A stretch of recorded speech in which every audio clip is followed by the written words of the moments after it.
ஓம் சக்தி சிறப்பு பார்வை அருள் திரு அம்மா அவர்களால் பரவும் புத்துயிரூட்டும் ஆற்றல் 12 தொடர்ச்சியை தற்பொழுது காண்போம்.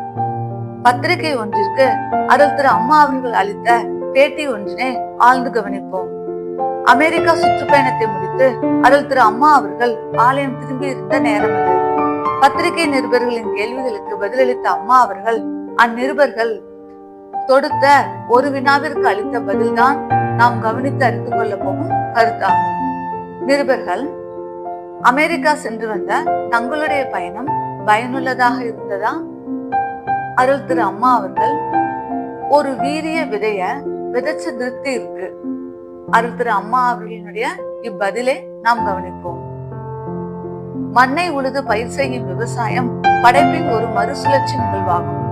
அவ்வாறே ஆன்மநேயம் என்னும் மறுசுழற்சி முறையில் அம்மா அவர்கள் தன் ஆத்ம சக்தியை அங்கே விதையாய் ஒன்று செய்தார்கள். இறைவனை உள்ளன்போடு நாடி வரும் எண்ணற்ற பக்தர்கள் அச்சக்தியினால் வழிகாட்ட பெற்று ஆன்மநேயம் என்னும் விதைகள் மனித மனங்களில் தூவ பெற்று அது மரமாகி பலர் பயனடையும் வகையில் அமையும். அத்தகைய பணியினை தான் அம்மா அவர்கள் அன்று மேற்கொண்டார்கள். அதனையே தன் எளிய உரைநடையில் மேற்கண்டவாறு குறிப்பிட்டார்கள். நாம் தற்பொழுது பகவத்கீதையின் உட்கருத்துகள் ஒன்றை சிந்திப்போம்.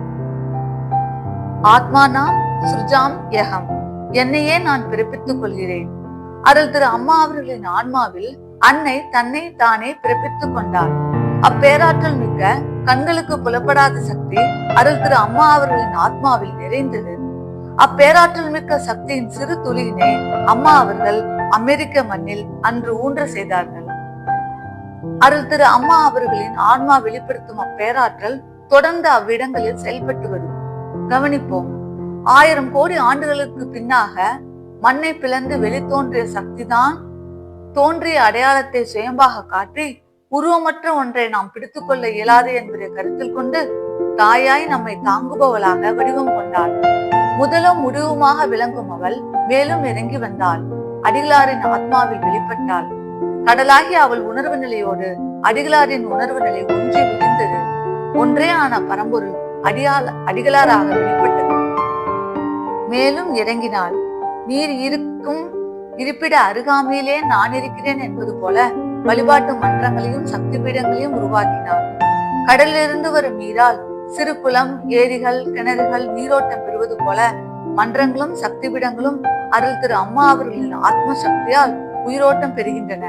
விளைவு, நீர் இருக்கும் இடமெல்லாம் செழிப்புண்டு என்பார்களே, அதுபோல பீடங்களை சுற்றியுள்ள இடங்கள் வளர்ந்தன. மக்கள் குறை நீங்க பெற்றனர். தற்பொழுது நாம் தலைப்பிற்கு வருவோம். அருள் திரு அம்மா அவர்களால் பரவும் புத்துயிர் ஊட்டும் ஆற்றல் அம்மா அவர்களின் ஆத்ம சக்தியாய் வெளிப்படும் பேரன்னையின் பேராற்றலே ஆகும்.